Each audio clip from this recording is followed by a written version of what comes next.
Media के इस खास कार्यक्रम सिंहासन का संग्राम में आपका बहुत बहुत स्वागत है। हम आ पहुंचे हैं दानापुर। जानेंगे स्थानीय लोगों के क्या है चुनावी मुद्दे, वो मुद्दे जिन पर ये वोट डालेंगे और भविष्य तय करेंगे उन तमाम कैंडिडेट्स का जो चुनावी मैदान में उतर चुके हैं। लेकिन सबसे पहले देखते हैं दानापुर की ये तस्वीर। राजधानी पटना से सटा हुआ है दानापुर।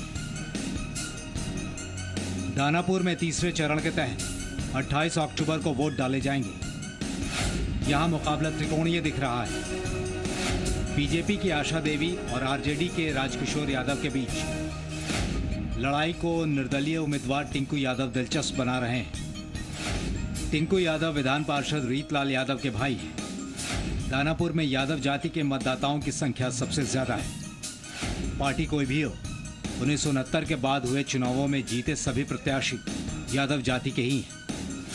रामलखन सिंह यादव और लालू प्रसाद यादव जैसे दिग्गज भी दानापुर विधानसभा क्षेत्र का प्रतिनिधित्व कर चुके हैं। दिग्गजों का अखाड़ा होने के बाद दानापुर विधानसभा क्षेत्र का एक बड़ा हिस्सा बुनियादी सुविधाओं से महरूम है। दियारा इलाके में अब तक बिजली नहीं पहुंच पाई।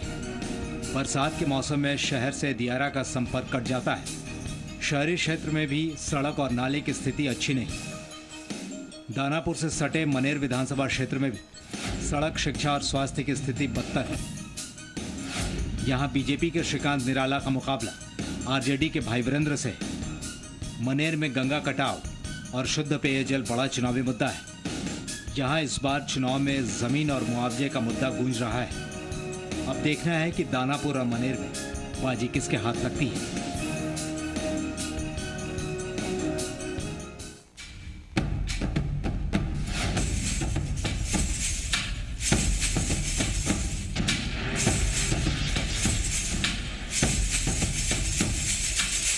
तो आपने देखी दानापुर की वो तस्वीर।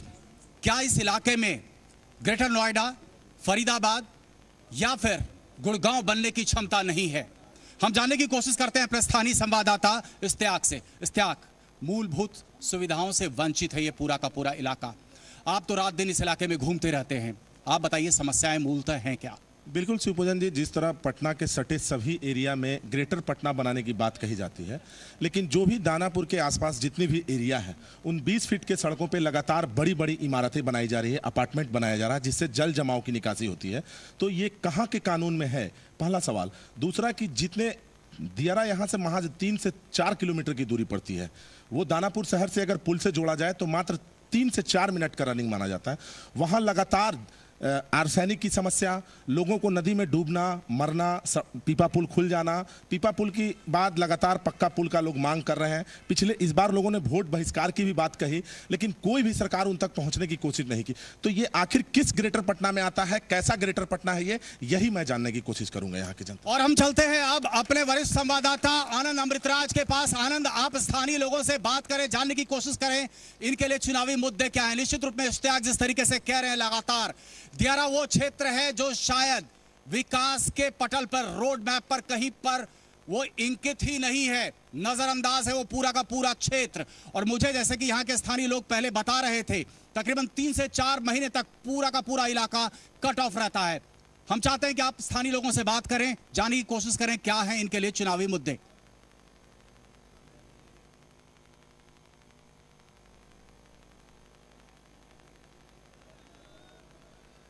कि वो तमाम लोग मौजूद हैं आपके सामने।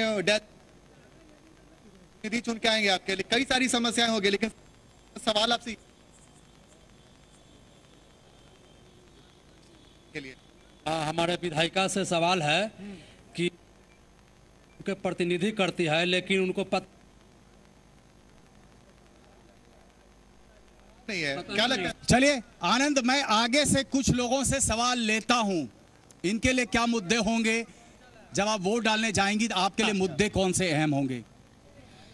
मेरे लिए विकास का मुद्दा होगा, और जैसे आदरणीय नरेंद्र मोदी जी पूरे देश को अच्छे, किसी का नाम यहाँ पर ना लें, आपके लिए मुद्दे जो महत्वपूर्ण हैं उसका जिक्र करें, वो बेहतर होगा। दानापुर को जिला बनाया जाए। दानापुर को जिला बनाया जाए। सवाल ये हम रखते हैं, आशा सिन्हा जी हैं, मैं अपने कैमरामैन से गुजारिश करूंगा, 2 बार से स्थानीय विधायक हैं। हमारे साथ ओम प्रकाश जी हैं, दियर क्षेत्र के समाज सेवी हैं। लगातार ये इन्होंने मुहिम छेड़ रखी है कि दियर में जो लोग बसते हैं उनकी आवाज को बुलंद करें और कहीं ना कहीं प्रशासन की नींद खुले। हमारे साथ राजकिशोर यादव जी हैं, राजद के प्रत्याशी। ये भी चुनावी मैदान में हैं, अपनी किस्मत आजमा रहे हैं। बताया जा रहा है कि कहीं ना कहीं ये राजद का गढ़ रहा है। इस बार देखना बहुत दिलचस्प होगा। लेफ्ट से हमारे साथ नताशा शर्मा जी है, बहुत बहुत स्वागत करते हैं आपका।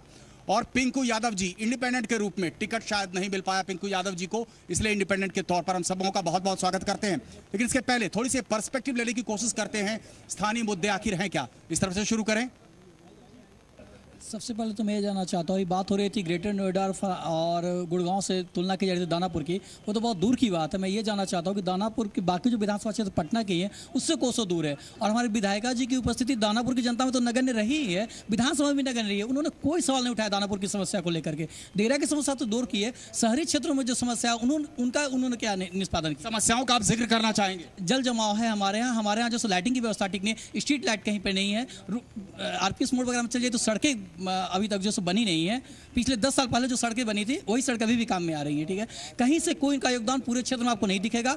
जीतती हैं फिर घर चली जाती हैं आराम से। आप क्या मानते हैं कि जिम्मेदार सिर्फ एमएलए है या तमाम सरकार है? दानापुर की समस्या को उठाने के लिए तो हम लोग एमएलए को ही चुनेंगे ना, और एमएलए को अगर हम चुन रहे हैं, ठीक है, पिछले 10-12 सालों से अगर एक ही व्यक्ति को चुना जा रहा है तो फिर वो पार्टी को जा रही है ना, वो खुद क्या करती हैं। जनता की उपस्थिति 100 में से 80% लोग इनको पहचानते तक नहीं है, खुद मैं भी उनमें से एक हूँ। अभी विधानसभा चुनाव। आशा सिन्हा जी से आपके सवाल का जवाब ले लें। आशा सिन्हा जी, सवाल तो आपने सुन लिया होगा। बहुत सारे ऐसे लोग हैं जो आपको पहचानते तक नहीं, या आपके पास बहुत उम्मीद से आते हैं, शायद इनके सवालों को या इनकी समस्याओं को आप प्रशासन तक पहुंचा सकती थी। 10 साल तक आप रही विधायिका, लेकिन इसके बावजूद आपने ऐसा नहीं किया, ये आरोप है। नहीं, आरोप गलत आरोप लगा रहा है। हमने विधानसभा में सारा समस्या उठाते हैं, जब विधानसभा चलता हम सदन में नहीं टाइम रहते हैं, क्षेत्र में नहीं टाइम रहते हैं। ये गलत आरोप लगाने वाले व्यक्ति हैं। करें कि 10 साल पहले रोड बना है, आपने बताया जाए कि यहाँ की जनता बताएं कि लालू जी के रीजन में कितने रोड था, दानापुर में कितना विकास हुआ था, खाली भ्रष्टाचार चल रहा था। वो व्यक्ति आज बता रहे हैं कि विधायक की कोई पहचान। वो व्यक्ति आपके वोटर भी है? वोटर है, लेकिन मेरा जनता है, उनका सिखा पढ़ा। जनता की बात को आपको सुनना तो पड़ेगा और बहुत संयम से आपको जवाब तो देना पड़ेगा। कोई व्यक्ति विशेष के व्यक्ति हैं, जनता आपके खिलाफ बात कह दी तो आपको लगा व्यक्ति विशेष है। राजद से ये सवाल करना चाहते हैं। अभी आशा जी ने जिस तरीके से कहा कि राजद के कार्यकाल में विकास जैसी कोई चीज थी ही नहीं, शायद सेंट्रल में यूपीए की सरकार राजद की सरकार था। माननीय राष्ट्रीय अध्यक्ष लालू यादव ने, हमारे ग्रामीण विकास मंत्री रघुवंश प्रसाद ने अरबों रुपया दानापुर दियारा के लिए, दानापुर विधानसभा क्षेत्र के देने का काम किया। इतना रुपया क्या हुआ, गंगा नदी में बह गया? नहीं, पूरा दानापुर विधानसभा क्षेत्र में, रुकिए, पूरा दियारा का विकास हुआ, पीसीसी रोड ढलाई हुआ। जाके देखने का काम मीडिया भाई से मेरा आग्रह है कि हर गांव को, हर पतलापुर से ले पानापुर, पानापुर से ले कासिम चौक से ले हरसाम चौक से ले बिशुनपुर, दियारा, पूरा दियारा के पीसीसी रोड से ढलाई करने का काम है। चलिए, हाथ कंगन को आरसी क्या, पढ़े लिखे को फारसी क्या। दियर के क्षेत्र से बहुत सारे लोग यहाँ पर मौजूद हैं, समाज सेवी भी है दियर क्षेत्र से। ओम प्रकाश जी, जबरदस्त दावा किया गया लालू जी के कार्यकाल में पीसीसी सड़कें हुई, तो समस्या तो कुछ है नहीं, तो आप फालतू में आप समाज सेवा कर रहे हैं क्या? जी, बात तो सत्य है कि लालू जी पीपा पुल दियारा को दिए थे, इसमें बात दो मत का नहीं है। लेकिन साथ ही साथ प्रधानमंत्री रोजगार योजना के तहत दियारा में सब रोड बना था। आज तक वहाँ की लोगों का इतना समस्या लागल है कि आज़ादी के बाद में न तो दियारा में कोई एक हॉस्पिटल खुला, न दियारा में कोई जल की इतना समस्या है कि जल पल यहाँ से माननीय, मैं पूछना चाहता हूँ कि मंत्री 3 दियारा में विधानसभा 3 लोकसभा पड़ता है, और 10 साल से तीनों में बीजेपी के ही लोग कब्जे में हैं, जो में कि दियारा भी शामिल है कि उसमें वोट देता है। लेकिन मैंने बार बार उठाते रहा, लेकिन आज तक कोई नेता, कोई एमपी, कोई विधायक दियारा को हाल चाल लेने नहीं गए। आपने पानी का जिक्र किया, आर्सेनिक की समस्या, मुझे बताया गया कि आर्सेनिक की समस्या जबरदस्त है दियर के क्षेत्र में, तो अल्टरनेट पानी पीने की व्यवस्था कुछ नहीं की गई क्या उस इलाके में? जी, कुछ भी आज तक सरकार रंजन यादव जी बनाए थे जल मीनार करके, वह सब दियारा में फेल कर गया, वो अधूरा काम रह गया। लेकिन यहाँ पर रामकृपाल जी मंत्री हैं, उनके सामने मैं कई बार इसका दावा किया और वही शायद वही विभाग के वो मंत्री हैं, लेकिन वो आज तक नहीं किया। आशा जी आपके पास आएंगे इस सवाल का जवाब लेने के लिए, लेकिन दो और हमारे पास अतिथि हैं, उनसे जानने की कोशिश करते हैं। लेफ्ट देखिए, पश्चिम बंगाल से भी तकरीबन जो है वाइप्ड आउट हो गया है, यहाँ पर फिर भी आप किस्मत आजमाने की कोशिश कर रही हैं। देखिए, ये जो चुनाव है इस बार का बिहार विधानसभा चुनाव, इस चुनाव में आप जो बात कह रहे हैं कि बंगाल से मतलब लेफ्ट पार्टी हट गई है, लेकिन लेफ्ट का जो विचार है वो नहीं हटा है। और हमारी पार्टी जो लेफ्ट ब्लॉक है उसकी ओर से जनता के सवालों को उठाया जा रहा है, जनता के सवालों को लेकर हमेशा आंदोलन चलते रहे हैं। और इस बिहार कौन सारे सवाल आप बता सकती हैं, कुछ जिक्र कर सकती हैं? बिल्कुल, वो सवाल है आपका पानी का सवाल हो, शिक्षा का सवाल हो, स्वास्थ्य का सवाल हो, नालियों का सवाल हो, आप इस ढंग के तमाम सवाल, महंगाई का सवाल हो, बेरोजगारी और रोजगार, जो खासकर मतलब बड़ा एक तबका है युवकों का, लेकिन उसमें से 60% ऐसे युवा हैं जो बेरोजगार हैं। इन तमाम सवालों को लेकर हमारी पार्टी आंदोलन करती रही है, लोगों के बीच जाती रही है, और इस बिहार विधानसभा चुनाव में भी हम लोग आए हैं इन सवालों को आगे ले जाने के लिए, क्योंकि इसके खिलाफ आपको कहीं ना कहीं भरोसा है कि शायद जनता आप पर विश्वास करेगी और आपको वोट करेगी एक ऑल्टरनेट फोर्स के रूप में। पिंकू यादव जी, आप लगातार दियर के क्षेत्र में जाते रहते हैं, आपको क्या लगता है कि जिस तरीके से वादे किए गए, जो दावे किए जा रहे हैं, कुछ सच्चाई है उसमें, या फिर दियर के लोग आज भी मजबूर हैं आर्सेनिक पानी पीने को?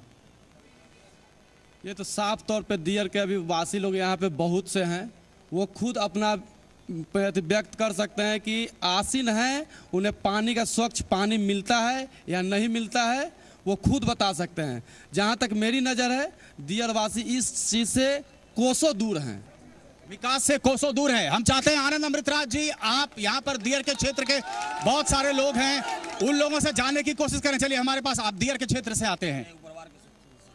मैं दानापुर प्रखंड महामंत्री, मैं ये बताना चाहता हूँ कि दानापुर विधानसभा जितना भी कंस्टिट्यूंसी है, यहाँ से आरजेडी लालू जी, जिनको आरजेडी का मुखिया कहा जाता है, वो बताए कि पूरे दानापुर में कहीं उनका बोर्ड लगा हुआ है। आज का ऐसा समय है कि किसी भी गांव, किसी भी मोहल्ला में आशा सिन्हा का बोर्ड लगा हुआ है। हर गांव में जाइएगा 4 बोर्ड लगने का काम किया है। यदि विकास की गंगा कोई बहाया वो है आशा सिन्हा है। भारतीय जनता, सुन लीजिए, भारतीय जनता पार्टी किसी आदमी में नहीं दिया आशा सिन्हा को टिकट। आशा सिन्हा को टिकट दिया है तो विकास के नाम पर टिकट दिया है, हमने विकास किया है। कोई है लालू यादव जादू के लिए, लालू यादव ने क्या किया? चलिए हम बोर्ड से आगे निकलने की कोशिश करते हैं, बोर्ड की राजनीति से आगे निकलने की कोशिश करते हैं, वोट की राजनीति पर बात करते हैं, वोट की राजनीति की बात करते हैं, बोर्ड की राजनीति से बाहर निकलते हैं। अभी जो फिलहाल हमारे लिए मुद्दा है वो है दियरवासी आर्सेनिक पानी पीने को मजबूर हैं।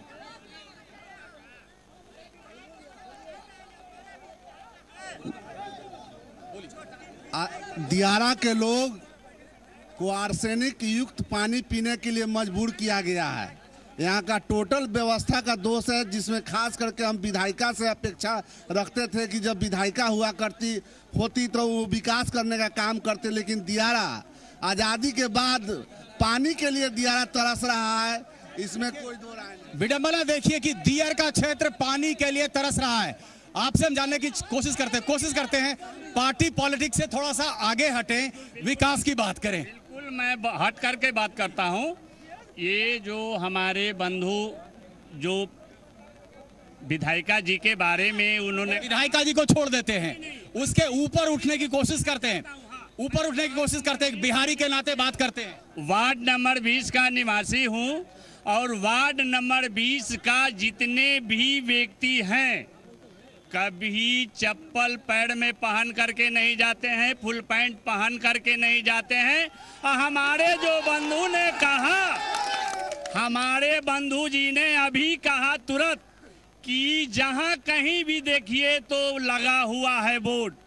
मैं चैलेंज ठोक करके कहता हूं, वार्ड नंबर 20 में जितने भी जल जमाव की इतनी समस्या है कि आपको पजामा मोड़ना पड़ता है। अभी अगर हम लोगों को किसी तरह का बीमारी उत्पन्न हो जाए तो घर में ही मर जाना पड़ेगा। जा नहीं पाएंगे। चलिए एक मिनट मैं पूछना चाहता हूँ, हमारे नगर उपाध्यक्ष महोदय भी मौजूद हैं, विधायिका जी भी मौजूद हैं, दोनों कम से कम 10 साल से हम इन लोग को देख रहे हैं। हमारी वार्ड नंबर 20 में मैं रहता हूँ, मैं जहाँ वार्ड नंबर 20 में रहता हूँ, मैं वहाँ का आपको समस्या, मैं आपको अपने समस्या बताता हूँ। वार्ड नंबर 20 का वहाँ अभी भी जल जमाव, अभी भी वहाँ सड़कों की स्थिति खराब है। जल जमाव एक मूल समस्या है।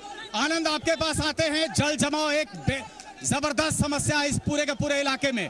आप पूछे कुछ लोगों से, ऐसे लोग साथ सबसे बड़ी समस्या क्या अभी?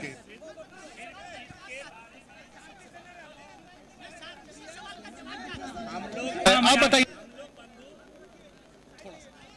जगह पे अभी हम लोग खड़े हैं, घुटना तक पानी हो जाता।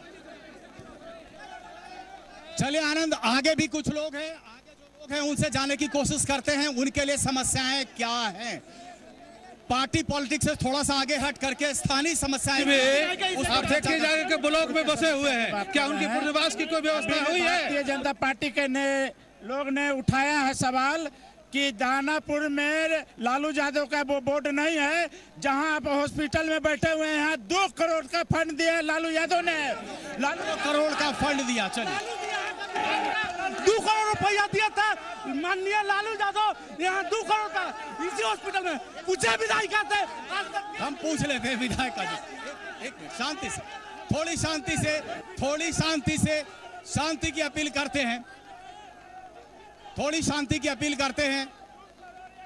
हम जानते हैं पूरा बिहार का माहौल जो है भी पूरी तरह से पॉलिटिकली चार्ज है, लेकिन हम गुजारिश करते हैं आप तमाम लोगों से मुद्दे ऐसे उठाएं जिसके निवारण के लिए ये रिप्रेजेंटेटिव बैठे हैं। आप अपनी समस्याएं इन तक पहुंचाएंगे तो निश्चित रूप में कुछ ना कुछ सॉल्यूशन निकालेंगे।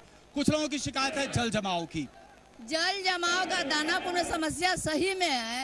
नगर परिषद के भाई चेयरमैन है जो बगल में है, ने बताया कि क्यों नहीं जल निकासी का समस्या सॉल्व हुआ। हमने आज 17 जून के हमने धरना में बैठे थे, स्कूटी से बात भी किए थे कि इसको नक्शा बना के पानी निकाला जाए, लेकिन यहाँ का चेयरमैन साहब, भाई चेयरमैन साहब स्कूटी के नहीं चलने देते हैं, इसलिए दानापुर में पानी निकाल। राजद से प्रतिक्रिया लेते हैं। देखिए आरोप लग रहा है कि ये गेंद एक पाले से दूसरे पाले में फेंका जा रहा है, लेकिन ये गरीब जनता जो है वो कहीं ना कहीं पिसती है। जल जमाव की समस्या मूल समस्या, समाधान कैसे हो? अब देखिए, यहाँ लगातार दानापुर विधानसभा क्षेत्र के 10 वर्षों से माननीय विधायिका हैं और अपने विधानसभा क्षेत्र के कहीं भी जल जमाव का समस्या का निदान इन्होंने नहीं करने का काम किया। वो जग जाहिर है, मीडिया के माध्यम से, जनता के माध्यम से सुनने का काम किया, लेकिन हम नगर परिषद से लगातार 5 करोड़ रुपया का जल जमाव के समस्या का निदान करने का काम किया। आपको लगता है कोई परमानेंट सोल्यूशन है क्या इस जल जमाव का? पूरा पटना जो है डूब जाता है। परमानेंट सोल्यूशन तभी है कि डीपीआर बना करके बिहार सरकार से अनुशंसा कि भारत सरकार जब तक ले अरबों रुपया नहीं भेजेगा, जब तक दानापुर का जल जमाव का समस्या। केंद्र कह रहा है कि 1,25,000 करोड़ तो भेज दिया, खर्च कर नहीं सकते, आप खर्च कर नहीं सकते, पैसा वापस चला जा रहा है केंद्र को। ये तो जुमला है। नरेंद्र मोदी भारत के प्रधानमंत्री आज 1 साल पहले, 1.5 साल पहले उन्होंने कहा था कि नौजवानों को नौकरी देंगे, आज नौकरी में आना बंद करने का काम किया। अब सब लोगों का है कि जरा सुनिएगा, तब जरा सुने तब न जवाब देवा।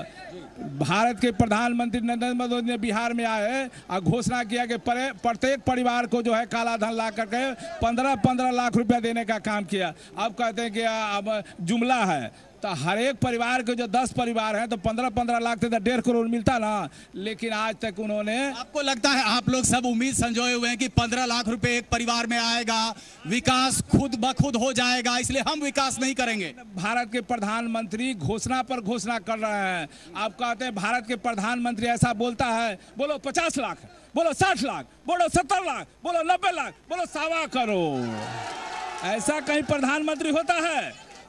भारत के नौजवानों के भविष्य खराब कर रहा है। भारत के लड़का उसके जुमले के घोषणा में आकर के नरेंद्र मोदी माननीय प्रधानमंत्री के लेकिन इस विशेष पैकेज का कोई अर्थ है क्या? छोटी सी टिप्पणी आपकी चाहते हैं हमारे। देखिए, आज़ादी के बाद से बहुत बार चुनाव हो चुके, पूरे 65-67 साल ऐसे बीत गए हैं। कभी बीजेपी की गवर्नमेंट रही, कभी कांग्रेस की गवर्नमेंट रही केंद्र में, और राज्य में आप आइए तो कभी जदयू की गवर्नमेंट रही है, कभी राजद की गवर्नमेंट रही है, और कभी बीजेपी उनके साथ रही है। लेकिन किसी भी सवाल को ये लोग उठा नहीं रहे, सिर्फ कागजों पर बात होती है, सवालों पर होता है। कागजों पर बात होती है। पिंकू जी, आपकी क्या सोच है? 1,25,000 करोड़ आपको लगता है पर्याप्त है बिहार के विकास के लिए? यहाँ लोग प्रधानमंत्री और मुख्यमंत्री और दुनिया जहान का चर्चा कर रहे हैं, यहाँ हमें दानापुर की चर्चा करनी चाहिए।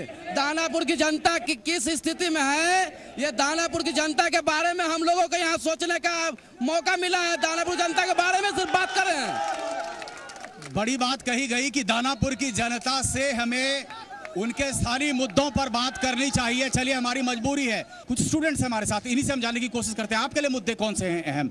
सर, हम विद्यार्थी हैं और हम दानापुर विधानसभा 186 के एक सदस्य हैं भी और वोटरगण भी है। मेरा ये मुद्दा है कि दानापुर विधानसभा 186 में बहुत से ऐसे स्कूल है जो स्कूल तो खुला हुआ है लेकिन वहाँ पे शिक्षा का कोई व्यवस्था नहीं है, और बहुत सा ऐसा एक प्रॉब्लम है। मैं किसी भी व्यक्ति विशेष पर टिप्पणी नहीं करना चाहता हूँ। ये कहने का मतलब है बहुत सा ऐसा खाली ज़मीन है जिस पे गवर्नमेंट का अंडरटेकिंग है, उस ज़मीन पे कुछ ऐसा किया जाए जिससे युवाओं को उस पर नौकरी करने का अवसर मिल सके और जिससे युवाओं बहुत से युवा यहाँ है जो कि रोजगार सृजन हो सके। ये आपका कहना है? आप क्या कहना चाहिए? मैं दानापुर टाउन से आता हूँ, मैं बीवीगंज का रहने वाला निवासी हूँ, मैं आम जनता हूँ। मैं ये पूछना चाहता हूँ, उतना दिन से मैं लोग जल जमाव में परेशान था। वार्ड नंबर 13 बीवीगंज है। मैं विधायिका जी से सवाल करना चाहता हूँ, वो किस क्षेत्र में घूमती है? हमारी विधायिका होके, क्षेत्र की विधायिका होके बोलते हैं लोग कि विकास का काम हुआ, हमारी विधायिका का कोई भी। हमारे दानापुर के नगर निगम के राजकिशोर यादव जी, उन्होंने अभी नियरेस्ट में ढलाई करवाया है, सारे नाली का निकासी का काम करवाया। मेरी विधायिका जी किस जगह काम करती है, किस क्षेत्र में घूमती है, ये मुझे मालूम ही नहीं है। विधायिका जी क्या काम करती है, किस क्षेत्र में घूमती है? लेकिन उसके पहले एक अहम सवाल जो एक विद्यार्थी ने उठाया, निश्चित रूप में ये चूंकि व्यापक समस्या है पूरे बिहार की, वो है शिक्षा को लेकर के। गौरतलब है कि एक तस्वीर ने पूरी दुनिया को चौंका करके रख दिया था जब अभिभावक तीसरे मंजिल तक, तीसरे माले तक चिट अपने बच्चों तक पहुंचा रहे थे। उसके बाद शिक्षा मंत्री का किस तरीके का बयान आया, और बिहार की वही धरती है जहां विक्रमशिला और नालंदा जैसी यूनिवर्सिटी थी, जहां देश विदेश से लोग आते थे शिक्षा ग्रहण करने के लिए। क्या हस्र हो गया है, और इसके लिए क्या भाजपा भी जिम्मेदार नहीं? क्योंकि 7.5 साल में बहुत कुछ बदल दिया जा सकता था। जब एनडीए में माननीय नीतीश कुमार साथ में थे, उस दिन बिहार के तस्वीर बदला था। आज जो अपने महागठबंधन के साथ हैं, अभी हम बाबू से पूछना चाहते हैं, को बता रहे हैं कि राजकिशोर जी अभी सुल्तानपुर में काम नाला रोड के करवाए हैं। क्या बाबू से मैं पूछना चाहता हूँ, काम ही हो गया था, क्यों पैर पानी में डूब रहा है? वो हमको जवाब दे माननीय। उसका तो जवाब आपने दे दिया, लेकिन शिक्षा की बद से बदतर स्थिति, इस शिक्षा की बद से बदतर स्थिति, इसका जिम्मेदार आखिर कौन? इसका जिम्मेदार सरकार। इसका सरकार में तो आप भी थी। थे जब तक तो मेरा यहाँ बहुत समस्या ठीक ठाक था। समस्या ठीक ठाक था। आपको ये अपील करता है लॉजिक क्या, हम जब तक सरकार में थे तब तक सब चीज ठीक ठाक हुआ, हम निकले और उसके बाद समस्या का अंबार खड़ा हो गया? नहीं, यह बात तो झूठ है कि शिक्षा के तो बहुत पहले से ही दानापुर के शिक्षा के तो एकदम हालत खस्ता है। दियरा में तो लोग टीचर भी नहीं जाते हैं, कितने स्कूल में मध्याह्न भोजन भी नहीं बनता है। जो कि सबसे कुछ बिहार के अंदर में लूट खसोट हो रहा है वह शिक्षा है। शिक्षा में लूट खसोट हो रहा है, इसका जिम्मेदार कौन है? इसका जिम्मेदार दियारा के लोग हैं। वहाँ समिति गठन होता है, शिक्षक लोग के बांध देते हैं वेतन, शिक्षक नहीं तो हाजिरी बनता है उनका हाजिरी बनता है। शिक्षक लोग का जिम्मेदार ही लोग हैं, दियारे वाले। हम जब जाते हैं, जब आग्रह करते हैं कि आप लोग विद्यालय पर ध्यान दीजिए, गार्जियन है विद्यालय पे, लेकिन आखिर ध्यान कौन देगा? सबसे बड़ी समस्या है। लालू जी का जब कार्यकाल था, चरवाहा विद्यालय खोला गया था। आज लेकिन शिक्षा का स्तर इस कदर से गिरा है कि लोग इसे खिचड़ी व्यवस्था कहते हैं। खिचड़ी व्यवस्था जब 1985 से लेकर 2000 तक माननीय राष्ट्रीय अध्यक्ष लालू यादव का था, तो सभी स्कूलों में मिड डे भोजन चलता था और शिक्षा का स्तर ऊंचा था। जब बिहार में जो है भाजपा के एनडीए की सरकार आया, एनडीए की तो नीतीश जी के साथ सरकार आई ना, 7.5 साल लगे। मंत्री तो शिक्षा मंत्री यही लोग न थे। नीतीश जी इनको कोई क्रेडिट दे नहीं रहे हैं। कम से कम ये तो मान लीजिए कि वो जो है एनडीए की सरकार थी, उसमें नीतीश जी अहम भागीदार थे। शिक्षा की स्तर जो है बिहार में ने वो खुलवाने का काम किया, बड़ा बड़ा बिहार के मुख्यमंत्री नीतीश कुमार ने भवन बनवाने का काम किया। शिक्षा के स्तर में अगर गिरावट आई तो उसके लिए क्या नीतीश जी जिम्मेदार हैं या नहीं है? नहीं, नीतीश कुमार जी ने पूरा फोकस किया अब शिक्षा के स्तर पर। जब स्कूल नहीं था तो स्कूल बनवाने का काम किया और मिड डे में भोजन का सुव्यवस्थित देने का काम। ये ना $1 मिलियन क्वेश्चन वही है कि आखिर शिक्षा के स्तर में जो गिरावट हुई उसका जिम्मेदार कौन है? ये साफ तौर पे हम देख रहे हैं कि हम लोग बोलते हैं कि बच्चे जो है देश का भविष्य हैं, लेकिन 15 साल राजद की सरकार रही, उसके बाद आए नीतीश कुमार और आए भाजपा को साथ लेकर के, लेकिन उन्होंने बच्चों को भिखारी बना दिया और हाथ में कटोरा थमा करके मध्याह्न भोजन की ओर बढ़ा दिया। आप देख रहे हैं बच्चे स्कूल में पढ़ने के लिए नहीं आते हैं, खिचड़ी खाने आने लगे बच्चे। ठीक है, उसी ढंग से लगातार जो आंगनबाड़ी का आंदोलन चल रहा है, शिक्षक रोड पे उतर रहे हैं, शिक्षक जिन्हें पढ़ाना चाहिए था वो रोड पे उतर रहे हैं, आंदोलन कर रहे हैं अपना। आखिर ये स्थिति बन के इसमें तो ये आपका भाजपा भी है, जदयू भी है, यानी कि दोषी सारे के सारे लोग हैं। खिचड़ी सी व्यवस्था हो गई है शिक्षा की। आपने वो तस्वीर तो देखी होगी कि तीसरे माले तक विभाग पहुंच रहे हैं। हम किस तरीके के भविष्य की नींव रख रहे हैं पिंकू जी? ये साफ तौर पर जाहिर हो रहा है कि दानापुर के दियारा क्षेत्र के भविष्य के बच्चों के साथ भविष्य के साथ खिलवाड़ किया जा रहा है। लेकिन शिक्षा के स्तर में आखिर कैसे इजाफा हो, कैसे पलायन रुके? आपको क्या लगता है पलायन कैसे रोका जा सकता है? हम पूछना चाहते हैं, हम लोग यूथ वर्ग के लोग लोकसभा के चुनाव में भारी बहुमत से हम लोग सरकार बनाने का काम किया। उस समय से अभी तक युवाओं के लिए क्या रोजगार मुहैया कराएगा? हम यही पूछ। हम शिक्षा की बात कर रहे थे, आपने खैर चले बदलने की कोशिश की है, आपसे जानने की कोशिश। पहले बच्चे लोग, गरीब के बच्चे लोग स्कूल जाना नहीं चाहते थे, लेकिन जब से नीतीश कुमार जी आए हैं तब से ये मिड डे भोजन का व्यवस्था किया गया है, गरीब जागरूक हुआ है और उसके बाद पढ़ने का वो आदत डाल रहे हैं, इनरोलमेंट बढ़ा है। और ये तस्वीर निश्चित रूप में अच्छी लगती है कि जब एक लंबी कतार बना करके बच्चियां स्कूल तक जाती हैं। आपके पास भी आ रहे हैं, युवा हैं, सबसे पहले हक इन्हीं को है। आप कुछ कहना चाह रहे हैं? बोलना है शिक्षा के बारे में आप कहना चाह रहे हैं? आज भाजपा के शीर्ष नेता बिहार में बड़े बड़े सभा कर रहे हैं और मंच से खुलेआम कह रहे हैं कि बिहार को देश का इंजन बनाया जाए। देश में भाजपा की सरकार है तो बिहार में भाजपा की सरकार रहेगी तो बिहार विकास करेगा। ये अपने सच को कबूल कर रहा है, ये अपने सच को कबूल कर रहा है। जिस तरह से भाजपा ने 7 साल शासन किया, केंद्र में बिहार को छलने का काम किया था, बिहार के साथ धोखा किया, बिहार के साथ विश्वासघात किया। आरजेडी का सरकार था उस समय बिहार में, उन्होंने भाजपा की सरकार था 1997 से लेकर 2007 तक, तो उन्होंने बिहार के साथ छलने का काम किया था। ये अपना सच को कबूल कर रहा है कि भाजपा का सरकार बिहार में बनेगा तभी बिहार विकास करेगा। और भाजपा का अलग अलग राय है, आखिर किसकी सरकार बनेगी जिसमें कि विकास होगा? आप भी कुछ कहना चाहते हैं? संक्षेप में थोड़ा रखेंगे। संक्षेप में ही रहेगा। जिस तरह भाजपा के धनी मनी लोग अपने बच्चा को स्कूल ले जाने के समय टॉफी, चॉकलेट, बहुत सारे चीज देकर बहाना बनाकर स्कूल पहुंचाते हैं, उसी तरह नीतीश कुमार ने सोचा कि खिचड़ी एक बहाना रहेगा, उस बहाने तो बच्चा स्कूल में आएगा और बच्चा आता भी है। लेकिन ये खिचड़ी की योजना तो दूसरे राज्यों में भी हुई।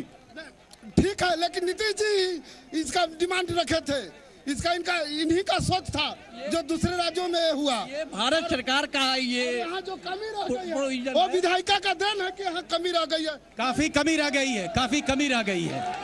आपकी राय जानना चाहते हैं? जिस देश का भारत का शिक्षा मंत्री इंटर पास और एक मॉडल हो, उस देश का शिक्षा व्यवस्था कितना अच्छा हो सकता है, आप अंदाजा लगा सकते हैं। मॉडल है सूचना प्रसारण मंत्री, उसको होना चाहिए। मॉडल एक शिक्षा मंत्री बने, उसका इंटर पास का भी सर्टिफिकेट जाली है। और जिस देश का शिक्षा मंत्री मॉडल होगा, उस देश का शिक्षा व्यवस्था नकारा होगा।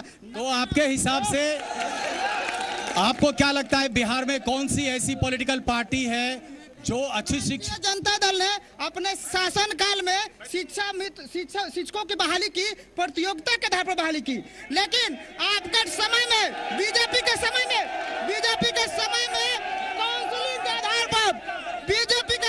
काउंसलिंग के आधार पर बहाली हुई है। वही नकारा शिक्षक अपने बिहार के शिक्षा व्यवस्था को चौपट। आपकी इच्छा हो एक सवाल कर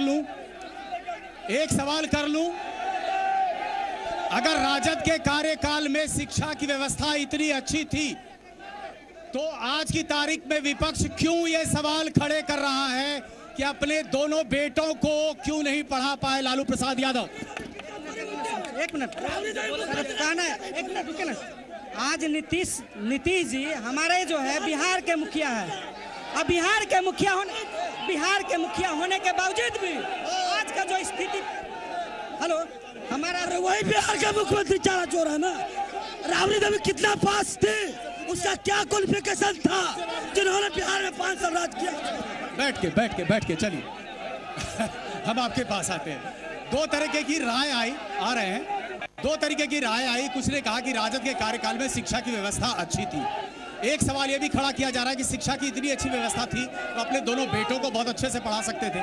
देखिए, बिहार के मुख्यमंत्री राष्ट्रीय अध्यक्ष लालू यादव ने गरीब दलितों का बेटा था, गरीब का हाल जाना। लेकिन भाजपा लोग अडानी अटवानी का लोग है। आप मेरे सवाल को स्कर्ट कर रहे हैं, सवाल का जवाब नहीं दे रहे हैं। मैंने सवाल ये किया कि शिक्षा को लेकर के इतनी जिज्ञासा थी, इतने आतुर थे लालू प्रसाद यादव, तो अपने बेटों को क्यों नहीं पढ़ा पाए? नहीं, बेटा तो उनका शिक्षा डीपीएस में किया, ग्रेजुएशन किया है, ये आपको पता है। और राजद के आप कैंडिडेट, जी राजद ने देखा था कि क्या उन्होंने भरा है, जबकि वो गए हुए थे नॉमिनेशन के लिए। क्या भरा है आपने देखा था? जी, नॉमिनेशन में तो उनका पर्चा भरा ही है। पिंकू जी,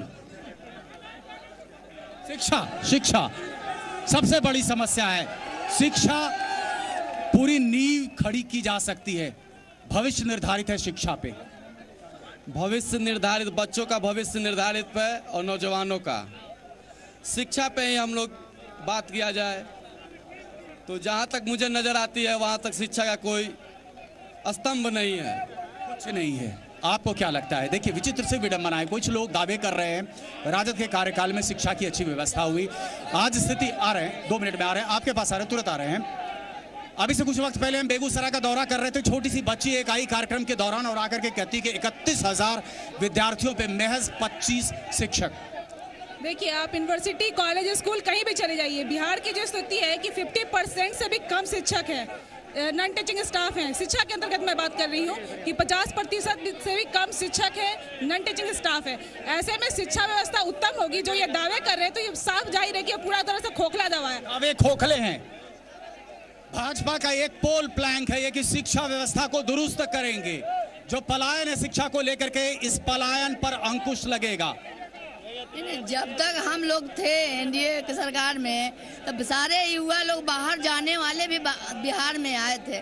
जब से नीतीश जी महागठबंधन के साथ गए हैं तब से युवा लोग पलायन कर रहे हैं।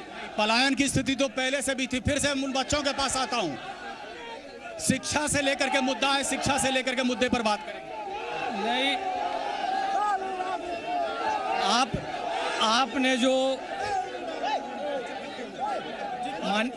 माननीय लालू जी के बारे में आपने जो बोला उनके बेटे को शिक्षा के बारे में, तो उनके पास डिग्री नहीं है। वर्तमान में शिक्षा की कमी नहीं है, ज्ञान की कमी नहीं है, ज्ञान की कमी नहीं है। और वो डीपीएस का स्टूडेंट है तेजस्वी, वो अपने ज़माने में क्रिकेट में इंगेज हो गया।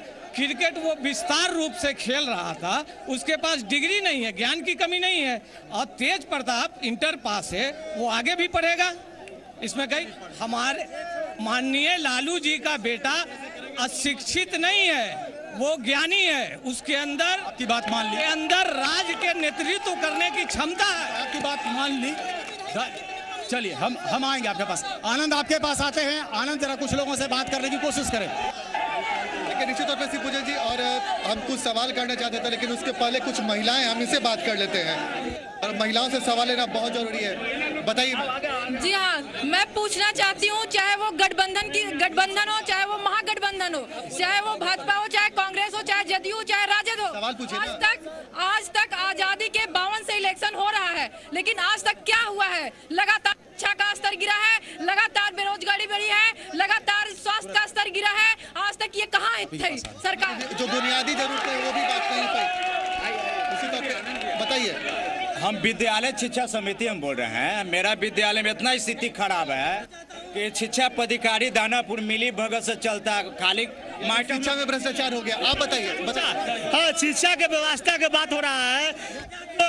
ये कर गए हैं ये मोदी रोजगार नहीं मिल रहा है। जी रोजगार नहीं दे रहा है, 2 साल के लिए रोजगार बंद कर दिया। चलिए आनंद जी, आगे भी कुछ लोग मौजूद हैं, इनसे जानने की कोशिश करते हैं इनके लिए क्या है चुनावी मुद्दे। सबसे पहला मेरा क्वेश्चन ये है कि अगले साल, इस साल मतलब इलेक्शन हुआ था लोकसभा का, हर साल 2 लाख नौकरी का वादा किया गया था। उसके तहत भारत गवर्नमेंट का जो रेलवे का 14 और 15 का वैकेंसी बंद कर दिया गया है, जो हम लोग का पहला अधिकार। दूसरा, हमारा घर शाहपुर पड़ता है आर्मी कैंट के जस्ट बगल में। आज से 2 महीना पहले 3 बच्चे का एक्सीडेंट, रोड एक्सीडेंट में मारा गया। वहाँ पे विधायिका जी भी आई थी, सब कोई प्रतिनिधि आए हुए थे। उन्होंने ग्राउंड का वादा किया था, सीओ से लिखित दिया गया था। और ये बात बताइए कि उन्होंने हस्ताक्षर कराया यहाँ के एसडीओ से, क्या समाधान नहीं हुआ? तो आप बताइए कि आखिर ये तो मूलभूत जो है हम लोग का कारण है स्टूडेंट का, अगर यूं ही तरह काम ग्राउंड मिलेगा या नौकरी मिलेगी, मेरा मेन फर्स्ट मांग ये है। नौकरी, ग्राउंड, एक एक करके राय लेना शुरू करते हैं। यहाँ हम लोग सिर्फ जनता का राय जाने, जनता से सवाल, जनता जो सवाल करे उस पर भी निगाहें रखें। क्योंकि यहाँ एनडीए और महागठबंधन का चर्चा नहीं करना हम लोगों को। हम लोगों को जनता के बारे में ही समस्या का समाधान करने के लिए हम लोग यहाँ एकत्रित हुए हैं। और जो बात अभी हमारे बाबू ने बोला कि जो सीओ साहब, ब्रिगेडियर साहब ने वहाँ लिखित तौर पर बयान दिया था, लिखित तौर पर कागज पर साइन किए थे, उस समय माननीय विधायिका और माननीय नगर अध्यक्ष महोदय भी और छावनी परिषद के उपाध्यक्ष भी महोदय उपस्थित थे। अभी तक उस बिंदु पर भी कुछ नहीं किया गया है। बिंदु पर कुछ नहीं किया गया है। सवाल आप दोनों से जवाब देंगे। काफ़ी प्रयास किया जनता की मांग के लिए कि हमारे बच्चे नौजवान के लिए खेलने का ग्राउंड नहीं है। हम लोग काफ़ी संघर्ष किया और बच्चे के भविष्य के लिए प्लेग्राउंड नहीं है, इसके लिए हम लोगों ने भी मांग किए हैं। तो आर्मी का चूँकि लैंड है, आर्मी का चूँकि जो है संशोधित बोर्ड है, तो हम लोगों ने बच्चे से कहा कि जब हम लोग दानापुर विधानसभा क्षेत्र चुन के जाएंगे तो हम बच्चे के लिए ग्राउंड के लिए व्यवस्था करेंगे। लेकिन वो करेंगे, आश्वासन दे रहे हैं। और ये आश्वासन आप तमाम लोग तभी देते हैं जब चुनावी आहट शुरू होती है। क्यों? ये भाजपा से भी यही सवाल है, राजद से भी यही सवाल है। चुनावी आहट के साथ ही बहुत सारे वादे कर देते हैं। आप लोगों की एक छोटे बच्चे की समस्या आपने सुनी, बता रहे हैं। सही में इन बच्चे लोग की मांग सही है। दानापुर में बच्चे लोग के खेलने के लिए कहीं ग्राउंड नहीं। सब कोई जानते हैं कि कंटोनमेंट क्या है, कंटोनमेंट नहीं देता है। जो बच्चा चापा पर के मरा था, हम लोग बहुत प्रयास किए कि नहीं बगल वाला ग्राउंड दिया जाए कि आने वाले दिन में हमारे बच्चे के साथ घटना नहीं घटे। इसलिए अभी जो बता रहे हैं, हम लोग प्रयास कर रहे हैं। बगल में कंटोनमेंट के बगल में ग्राउंड है। 5 साल पहले भी इसको स्थानीय मुद्दों पर हमने बहुत सारी चर्चा कर ली। कुछ व्यापक मुद्दे हैं हमारे पास, कुछ व्यापक मुद्दे हैं जिन पर हम निश्चित रूप में चर्चा करना चाहते हैं। क्या व्यापक मुद्दों में आरक्षण की जो बात मोहन भागवत जी के द्वारा की गई वो स्थानीय मुद्दे हैं? उन मुद्दों पर स्थानीय जनता वो वोट डालेगी, हम जानने की कोशिश करते हैं। मोहन भागवत जी का एक बयान आरक्षण को लेकर के, क्या ये एक चुनावी मुद्दा आपके लिए हो सकता है? आज के पूरे बिहार में नहीं, पूरे देश में जो मोहन भागवत जो कहते हैं आरएसएस का, उन्होंने कहा कि बैकवर्डों को, आरक्षण को समाप्त करेंगे और फिर से दोबारा विचार करेंगे। पीएम जब कहते हैं आरक्षण समाप्त नहीं किया जाएगा तो आश्वासन कुछ मिलता है? आरक्षण चुनावी लाभ लेने के लिए प्रधानमंत्री ने इस तरह चुनावी मुद्दा मिलता है। पीएम झूठ बोला है, पीएम झूठ बोला है। की बात कोई 4 आदमी कह रहे हैं। मैं आरएसएस वालों से पूछना चाहता हूँ कि आरक्षण क्या है? आरक्षण क्या है? आरक्षण किसको मिलना चाहिए? आप विधायिका से पूछ के बताइए। आरक्षण को लेकर के भाजपा कई दफे सफाई दे रही है। आरक्षण के मुद्दे पर आपको लग रहा है भाजपा के लिए गले की हड्डी बन गया आरक्षण का मुद्दा? ऐसा कोई मुद्दा है ये नहीं है, ये लोग झूठों को बना रहे हैं। ऐसा कोई मुद्दा नहीं है। जबरदस्ती ये मुद्दा बन गया। आपकी क्या सोच है आरक्षण को लेकर के? जबरदस्ती ये मुद्दा बन गया, गले की हड्डी बन गया भाजपा के लिए? नहीं, आरएसएस के लोग तो बोले थे कि आरक्षण के बारे में, लेकिन इस बात को तोपा जा रहा है। लेकिन आपके दियर के क्षेत्र में ही जो जनता जूझ रही है पीने की पानी की समस्या से, उनके लिए आरक्षण का एक मुद्दा हो सकता है? जी होना चाहिए, लेकिन नेता लोग दे कहाँ रहे हैं दियरा के लोगों के पानी की व्यवस्था है, वहाँ पर डिलीवरी करवाने के लिए एक दिया, डिलीवरी कराने के लिए भी समस्या है, छोटी सी समस्या आ रहे हैं। बिल्कुल मैडम आपके पास। आरएस केस के लुद्दा भागवत ने आश्वासन दिया कि आरक्षण खत्म करो, इससे महागठबंधन को फायदा हो सकता है। गरीब गुरबा के हक को मारा जा रहा है, महागठबंधन को फायदा हो सकता है इस बयान से। महागठबंधन के मुख्यमंत्री नीतीश कुमार ने दलित पिछड़ों अकलियतों के नेता है, माननीय राष्ट्रीय अध्यक्ष लालू यादव ने गरीब की आवाज को उठाने का। आपको लग रहा है इस एक बयान से महागठबंधन को कुछ फायदा पहुंच सकता है? फायदा होगा या नहीं होगा ये तो बात की बात है। सबसे बड़ी बात है कि ऐसे मुद्दों को उठा करके वो जनता को बांटने की कोशिश करते हैं। आरक्षण का मुद्दा हो, जात पात का मुद्दा हो, धर्म का मुद्दा हो, वो बांटने। यादव जी आपकी क्या सोच है? जात पात की राजनीति से बिहार को उठना पड़ेगा, तभी बिहार का विकास हो पाएगा, आप इत्तेफाक रखते हैं? जात पात से ऊपर उठकर ही हम लोग को देखना होगा, तभी दानापुर चाहे बिहार की जनता को विकास होगा, तभी विकास होगा। आनंद आपके पास चलते हैं, जानने की कोशिश कीजिए क्या है चुनावी मुद्दे पीछे जो जनता है उनके। निश्चित तौर पे आप एक सीधा सवाल बताइए, चुनाव का मुद्दा इस बार आपके लिए क्या है? ये जो विधायिका जो है ना, मुद्दा है कि हम लोग दानापुर का विधायक सीट को हम लोग चेंज करेंगे। ठीक है, आप बताइए मुद्दा क्या है, आप बताइए। पूरे दानापुर का 17 वार्ड में जाता है, इसका कोई विकास मैडम ने किया है? पानी इतना 17 वार्ड में जा रहा है कि पीपा पुल का गंगा पानी सूख गया, पूरा 40 वार्ड का पानी 17 वार्ड। मेरा मुद्दा है कि जिंदगी भर हम लोग जिंदाबाद करेंगे, कहीं रोजगार मिलेगा। के माध्यम से धन्यवाद करना चाहते हैं सर। दानापुर से बेली रोड आज तक स्ट्रीट लाइट नहीं लगा। स्ट्रीट लाइट दानापुर विधानसभा नीतीश बाबू से पूछ लीजिएगा दारू पे कितने दुकान खुला, हर जगह मोड़ पर दारू का दुकान कर लिया। बेटा बेटी हम लोग नीतीश जी को नीतीश जी को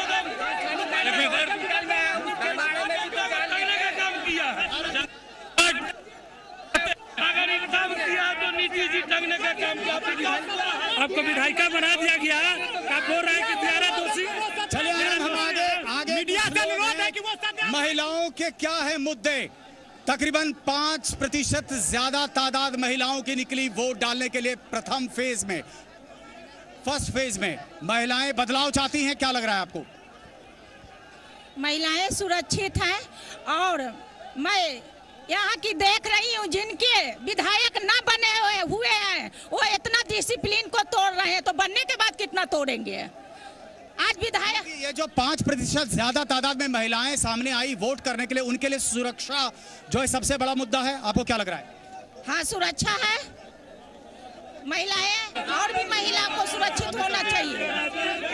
और ये जो विधायक है उनपे विकास भी हुआ है, अशांति का माहौल भी है, और जो लोग अभी से ही डिसिप्लिन को तोड़ रहे हैं, जो लोग डिसिप्लिन को तोड़ रहे हैं, निश्चित रूप में उस पर नजर है महिलाओं की। निश्चित रूप में दानापुर की जनता इस बार विकास के मुद्दे पर वोट डालना चाहती है। बहुत लंबे समय से दानापुर कहीं ना कहीं उपेक्षित रहा है, लेकिन तमाम जो लोग यहाँ पर मौजूद हैं इनके लिए सिर्फ और सिर्फ एक मुद्दा है, वो मुद्दा है विकास का। वो चाहते हैं ग्रेटर नोएडा की तर्ज पे दानापुर का भी विकास हो।